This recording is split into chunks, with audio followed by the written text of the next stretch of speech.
이 시간 우리 함께 말씀 봅니다. 오늘 우리에게 주시는 말씀은 창세기 47장 1절부터 10절까지 말씀입니다.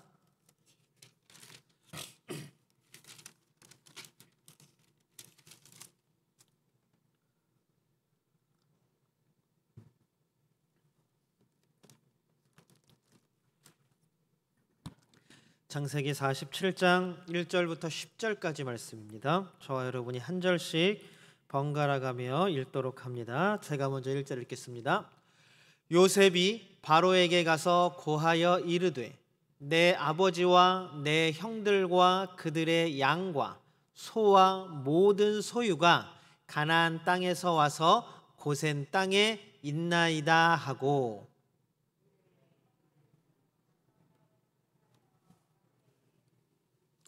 바로가 요셉의 형들에게 묻되 너희 생업이 무엇이냐? 그들이 바로에게 대답하되 종들은 목자이온데 우리와 선조가 다 그러하니이다 하고,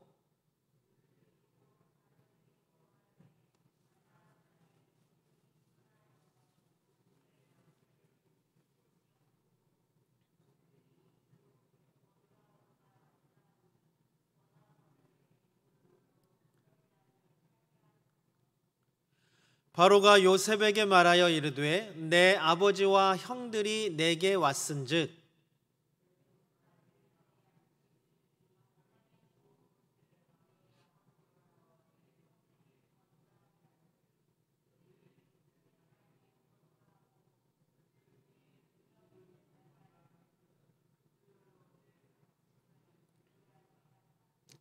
요셉이 자기 아버지 야곱을 인도하여 바로 앞에 서게 하니 야곱이 바로에게 축복하매,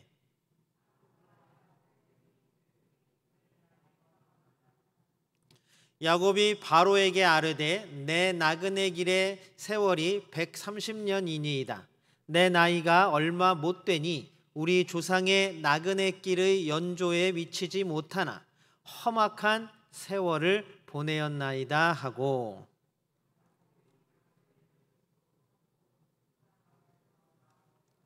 아멘. 우리 시간 함께 예배하는 모든 분들 주님의 이름으로 환영합니다. 우리 예배 가운데 부어주시는 하나님의 은혜가 가득하기를 주님의 이름으로 축복합니다. 우리 함께 예배드리는 모든 믿음의 동역자들과 인사 나눌까요? 사랑합니다. 축복합니다.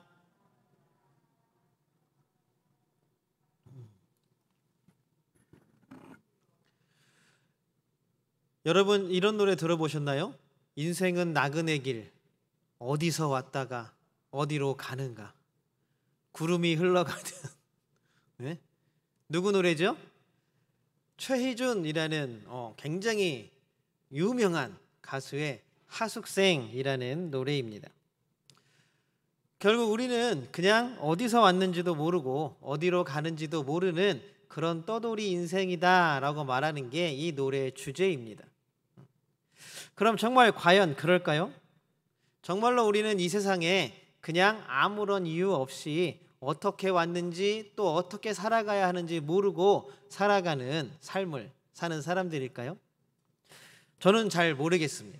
저는 아직 어려서 아직 잘 모르겠습니다. 여기 모이신 예배드리는 모든 성도님들은 어떻게 생각하십니까? 그런데 이와 비슷하게 신앙을 가진 사람이 시를 하나 한 편 지었습니다. 제가 가끔 장례 예배 때 인용하는 시이기도 합니다. 천상병 시인의 귀천이라는 시죠. 그 시의 마지막 부분은 이렇게 되어 있습니다. 나 하늘로 돌아가리라. 아름다운 이 세상 소풍 끝내는 날 가서 아름다웠다고 말하리라. 인생은 나그네 길, 어디서 왔는지 어디로 가는지 모르는 그 노래와 오늘 비록 카톨릭이지만 하나님을 믿는 신앙을 가지고 있는 천상병 시인의 귀천, 나 하늘로 돌아가리라. 아름다운 이 세상 소풍 끝내는 날 가서 아름다웠다고 말하리라. 어떤 차이가 있는 것 같습니까? 분명히 인생의 목적이 있다라고 이야기를 합니다.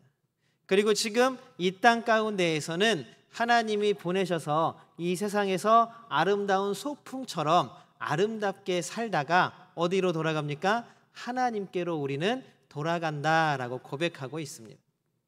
그리고 이 땅 가운데서 있었던 모든 삶을 하나님께 가서 보고하는 거죠. 참 소풍 아름답게 다녀왔습니다. 우리 아이들이 요즘에는 코로나 때문에 소풍 나가고 좀 그래요. 예전에 소풍 갔다 오면 막 계속 떠들어요. 뭐도 있고 막 신나서. 여러분 한번 생각해 보십시오. 하나님께서 우리를 부르셔서 하나님 곁으로 간, 그래서 하나님께서 아유 잘 다녀왔어? 라고 묻자마자 우리는 신이 나서 하나님 내가 언제 이런 일을 했고 언제 뭐 누구를 만났고 너무 재밌었고 즐거웠어요 라고 하나님께 우리의 삶과 인생을 보고하는 생각을 한번 해보십시오. 얼마나 기쁘고 즐거운 삶입니까? 그것들을 생각해 보니까 어떠세요? 지금 이 땅에서의 삶이 하나님께 말씀드릴 만큼 재밌고 아름답게 사랑하며 살아야겠지 않습니까? 우리의 삶이 하나님께 정말로 즐겁고 기쁘게 말씀드릴 수 있도록 사랑하며 아름답게 가꾸어가는 우리의 삶이 되시기를 주님의 이름으로 축복합니다. 오늘 야곱과 바로가 드디어 만납니다. 야곱의 가족들은 살기 위해서 이집트로 건너왔습니다. 물론 이번에 이집트행은 하나님께서도 허락하신 일입니다. 아니 허락이 아니라 이미 요셉을 통하여서 하나님은 이 가족의 이집트행을 준비하셨습니다. 그러니까 허락이 아니라 그걸 넘어서서 하나님의 인도하심이겠죠. 하나님의 인도하심으로 야곱과 그의 가족들은 다 이집트로 넘어왔고 이제 바로를 만납니다. 야곱은 70명이나 되는 한 가족의 가장이고 바로는 그 당시에도 대제국이었던 이집트의 왕이었습니다. 신분상 어때요?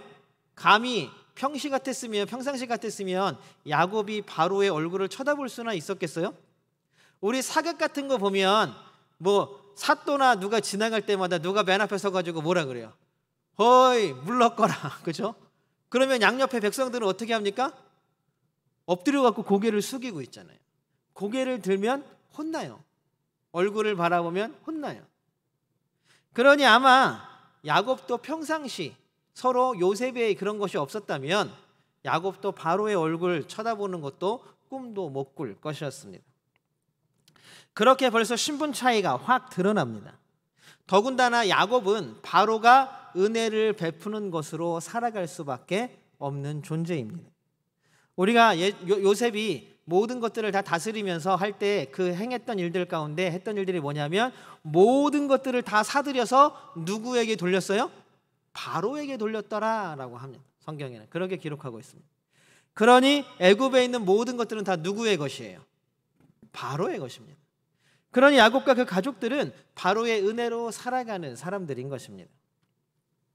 그런데 놀랍게도 오늘 1절부터 10절까지 읽으시면서 야곱이 바로에게 주눅이 들었다거나 아니면 한 걸음 물러나 보인다거나 아니면 조금 초라해 보인다거나 하는 모습들이 보입니까? 그렇지 않죠. 야곱도 굉장히 대단한 사람인 것 같아요. 저 같았으면 그냥 머리를 조아리고 처분만 기다립니다 했을 텐데 야곱은 그런 모습이 전혀 보이지 않습니다. 그러면서 둘의 대화가 계속 이어집니다. 우리 9절 말씀 한번 같이 볼까요? 9절 말씀입니다. 9절 말씀은 우리가 개역개정 우리가 가지고 있는 성경으로 한번 읽어볼게요. 같이 읽겠습니다. 시작. 야곱이 바로에게 아뢰되 내 나그네 길의 세월이 130년이니이다. 내 나이가 얼마 못 되니 우리 조상의 나그네 길의 연조에 미치지 못하나. 자, 바로에게 자기 자신을 소개하면서 자기 자신을 뭐라고 얘기를 합니까? 나는 누구다? 나그네다 라고 얘기합니다. 그리고 나뿐만이 아니라 우리의 조상들도 뭐였다? 나그네였다라는 것입니다. 그러니 어떻게 생각하면 나그네라는 이 뭐 직업도 아니지만 나그네라는 이 신분이 어쩌면 이스라엘이 지금까지 가지고 있었던 정체성인 것입니다. 나그네는 뭐 하는 사람들입니까?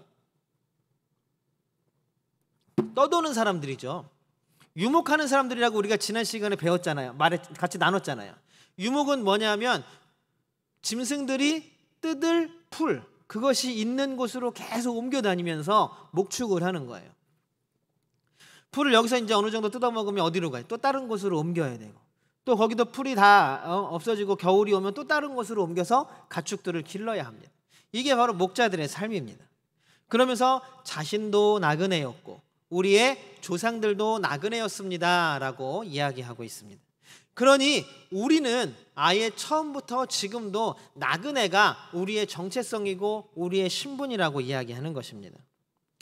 그러나 그렇게 떠돌던 나그네였지만 이제 야곱과 그의 가족들은 지금까지의 삶과는 다르게 이집트에 정착을 해야 합니다. 이제 머물러서 사는 삶을 야곱과 그의 가족들이 살아야 하는 거예요. 지금까지는 여기서 살다가 장막을 걷어서 또 다른 곳으로 살다가 또 장막을 걷어서 살아갑니다. 그러나 이제 고센 땅이라는 땅을 얻어서 그곳에 정착해서 살아가야 하는 삶을 삽니다. 여러분들 옛날에 징기스칸이 몽골을 통일하고 중국을 점령해서 원나라를 세웠습니다. 물론 징기스칸이 원나라고 칭한 건 아니지만, 그런데 송나라 그리고 또 금나라의 왕궁을 점령하고 나서도 몽골 사람들은 어떻게 살았냐면 게르, 그들은 천막이었잖아요. 막 떠돌아다녔잖아요. 이스라엘처럼. 그 궁 안에다가 게르를 치고 살았다 그래요. 자신들의 정체성을 잊지 않기 위해서. 그런데 점점 그 게르가 없어지고 왕들은 이제 대륙의 주인이었던 예전 송나라나 아니면 금나라나 이렇게 살아가는 방식에 물들기 시작합니다. 그렇게 물들다 보니까 곧 원나라는 망하고 다시 몽골로 쫓겨나게 되는 거예요. 자신들의 정체성을 잃었을 때, 자신들이 지금까지 살아왔던, 그리고 자신들을 이렇게 만들어 주었던 정체성을 잃었을 때에 그들은 가지고 있었던 모든 것, 그들이 이루었던 모든 것들을 다 빼앗기고 말았다라는 것입니다. 그렇게 따져볼 때에 아브라함 때부터 이스라엘 이 야곱의 조상들은 한 번도 머물러 살았던 적이 없었어요. 계속 떠돌아다녔습니다. 그리고 집이라고 표현하지 않고 뭐라고 표현합니까? 장막이라고 표현합니다. 장막을 걷었다, 장막을 쳤다, 장막에 들어갔다, 장막으로 모셨다, 장막에서 나왔다. 장막은 쳤다가 걷었다, 쳤다가 걷었다 하는 거죠. 왜? 떠돌아다니니까. 정착하여 사는 삶이 복이 아니라는 것을 성경은 계속 아브라함과 이삭과 야곱의 삶을 통해서 보여줍니다. 결국 아브라함의 아들 이스마엘은 정착해서 이방민족이 되어버렸습니다. 그리고 또 이삭의 쌍둥이 다른 아들이었던 에서도, 우리가 에서의 족보를 봤죠. 그들은 어디에 정착해서 왕이 되었다라고 표현합니다. 결국 정착해서는 어떤 것도 되지 않는다는 것을 가장 표면적으로 드러낸 게, 가장 대표적으로 드러낸 사건이 바로 소돔과 고모라였습니다. 그 정착된 삶, 도시의 삶을 너무나 동경하여서 간 롯이 그곳에서 어려움에 처하지 않습니까? 언제부터인가 여러분 혹시 이런 말 들어보셨는지 모르겠어요. 아이들 중심으로 고인물이라는 말이 굉장히 유행하기 시작했습니다. 요즘에 드라마나 예능을 보니까 이 고인물이라는 말을 그냥 아무렇지도 않게 서슴없이 쓰더라고요. 원래는 아이들이 인터넷 게임할 때 사용하던 말입니다. 고인물이 뭐예요? 그냥 그 자리에 계속 있는 물이잖아요. 흐르거나 아니면 증발되는 물이 아니라 그냥 계속 거기에 있는 거잖아요. 그러니까 인터넷 게임을 할 때 그 게임을 너무나 오래 해서 그 게임에 대해서 완전 전문가가 된 사람을 고인물이라고 처음에는 불렀습니다. 그런데 이게 시간이 좀 지나면서 좀 나쁜 의미를 가지게 된 거예요. 뭐냐면 고인물, 그냥 더 이상 발전이 없는 사람, 그냥 맨날 하던 대로만 하는 사람, 그냥 맨날 지킬 것만 지키는 사람, 이렇게 부정적인 의미로 이 고인물이라는 말이 쓰이기 시작했습니다. 결국 이 고인물이 부정적으로 쓰인 이유가 뭐냐 하면 멈추어 있으면 성장이 없다라는 것입니다. 물도 멈추어 있으면 결국 썩게 마련이라는 것입니다. 뭐 정치적인 얘기는 아니지만 4대강으로 사업한다고 해서 강물을 다 가둬두었을 때 어떻게 됐습니까? 물이 다 썩었죠. 물고기가 다 죽고 막 녹조가 뜨고 난리가 났었습니다. 지금도 강들이 그 후유증에 시달리고 있다고 합니다. 고인물이라는 게 결국에는 뭐예요? 발전이 없고 깨끗해지지도 않고 결국 썩어질 물이라는 것입니다. 신앙도 마찬가지입니다. 아유, 이만큼이면 나는 할 만큼 했다. 아유, 나는 그냥 주일날 예배 가니까 뭐 이 정도 되면 나도 신앙인이지. 나도 믿는 사람이지. 아유, 야, 이런 말 많이 하죠. 적당히 해. 적당히 해. 야, 믿는 것도 좀 적당히 믿어. 부모님들이 학생들한테 제일 그런 말을 많이 하죠. 야, 너 교회 미쳤어? 아니, 엄마가 권사고 아버지가 장로님인데도 자녀한테 그렇게 얘기합니다. 야, 네가 할 걸 하고 먼저 그 다음에 믿음이 있는 거지. 여러분들 정말 그렇습니까? 믿음이 영원한 생명이라고 얘기한다면, 야, 네가 제일 먼저 해야 될 게 뭐예요? 믿음이에요.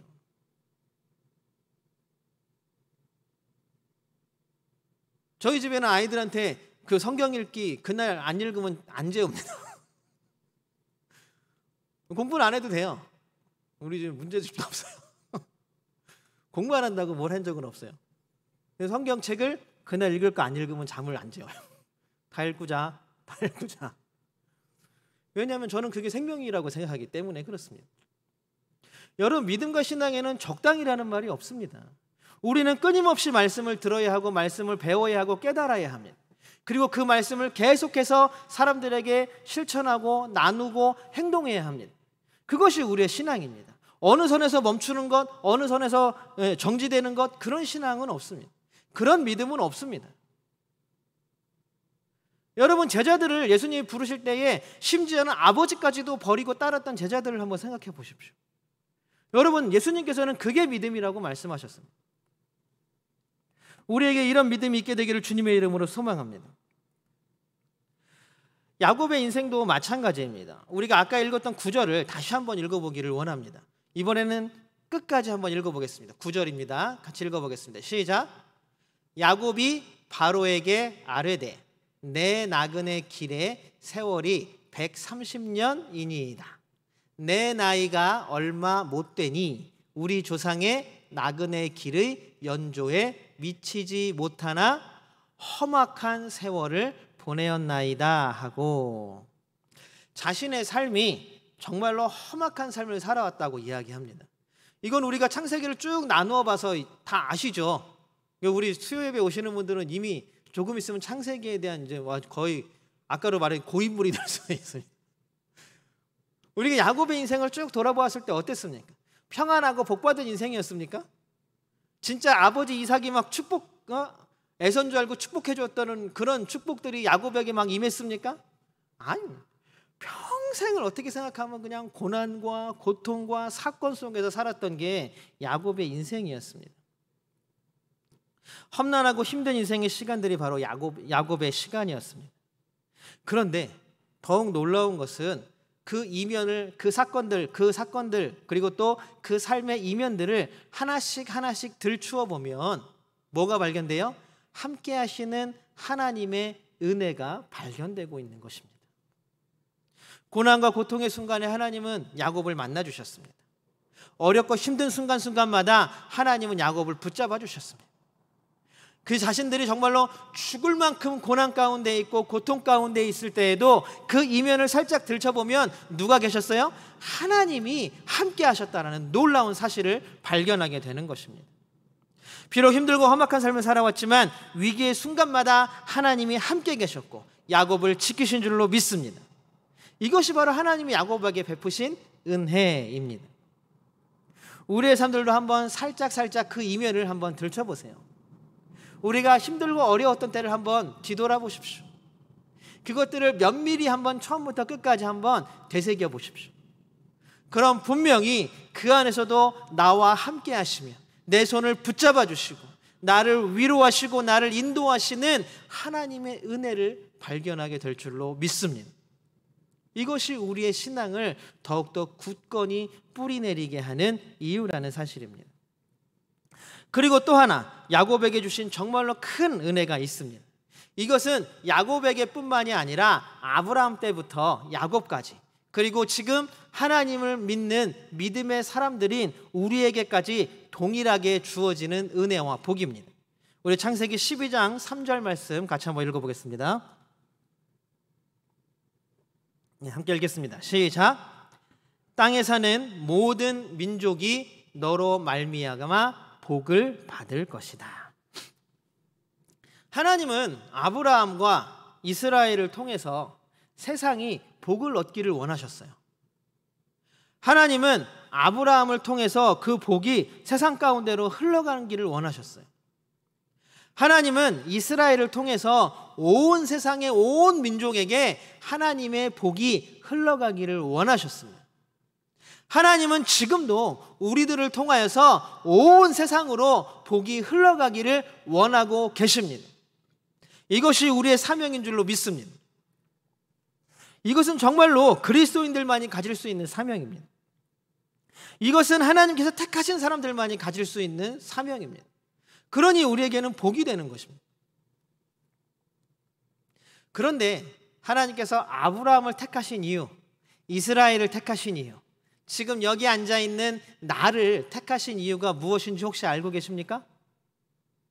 하나님은 왜 나를 택하셨을까? 그럼 왜 아직 잘 모르겠으니까. 그럼 성경에는 아브라함을 택하신 이유가 있으니까 그게 나를 택하신 이유겠지 하고 뒤져보면 아브라함을 택하신 이유도 없어요. 이스라엘을 택하신 이유도 없어요.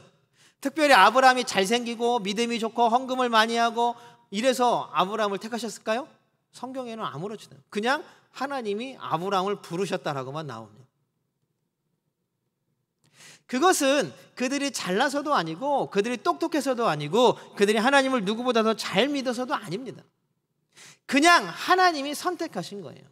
그 아브라함의 자리에 박용준이라는 이름이 들어가도 상관없고 여기에 계신 권사님들 이름이 들어가도 상관없고 집사님들 이름이 들어가도 상관없고 우리 장로님들 이름이 들어가도 상관이 없는 거예요. 왜요? 하나님은 우리를 부르셨기 때문인 줄로 믿습니다. 그러니 내가 교회 다니 내가 목사인데 내가 장로인데 내가 교회를 몇십 년을 다녔는데 이렇게 할 게 아무것도 없다라는 사실. 우리는 그냥 겸손하게 하나님을 섬기는 사람들이어야 합니다. 그래서 결국 하나님은 그런 우리들을 통해서 하나님의 복이 세상 가운데로 흘러가기를 원하고 계신 것입니다. 내가 복을 주는 사람이 아닙니다. 아브라함이 복을 주는 사람이 아닙니다. 야곱이 복을 주는 사람이 아닙니다. 이스라엘과 아브라함과 야곱과 우리들은 뭐예요? 하나님의 복을 세상으로 흘려보내는 통로입니다. 통로. 우리는 세상 가운데로 복과 은혜를 흘려보내는 통로임을 잊지 않게 되기를 주님의 이름으로 소망합니다. 우리 10절 다시 한번 읽어볼까요? 10절 말씀 함께 보겠습니다. 10절입니다. 같이 읽겠습니다. 시작. 야곱이 다시 바로에게 축복하고 그 앞에서 물러났다. 여러분 보십시오. 지금 야곱은 70명 정도 되는 가족의 가장이에요. 바로는 대제국 이집트의 왕이에요. 아니 그러면 누가 누구에게 축복을 해야 돼요?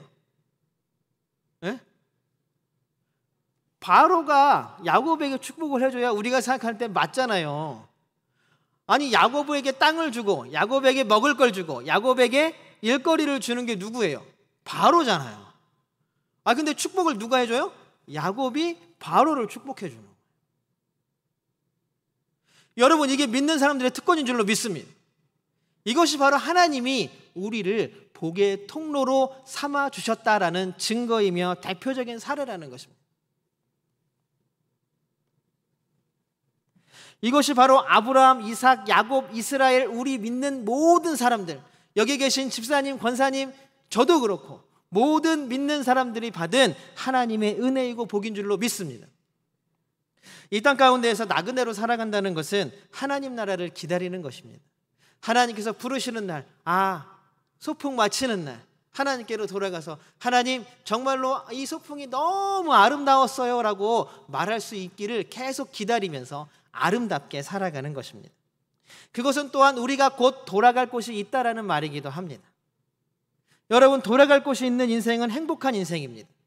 갈 곳 몰라 방황하는 인생이 아니라 인생은 나그네 길 이것처럼 그냥 방황하고 어디로 가는지도 모르고 어디서 오는지도 모르는 그런 방황하는 인생이 아니라 하나님으로부터 왔고 하나님께로 돌아갈 인생, 우리가 어디에서 왔는지 어디로 가야 하는지 지금 내가 어디에 있는지 분명히 알고 있는 인생은 복된 인생인 줄로 믿습니다.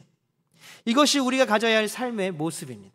그리고 또한 우리가 이 세상 가운데에서 복된 인생, 그리고 나그네로서, 그리고 또 우리가 이 땅 가운데서 소풍으로 아름다운 삶을 살아가려면 제일 중요한 사명이 하나 있는데, 바로 우리가 축복의 통로임을, 하나님의 복의 통로임을 깨닫고 있는 것입니다.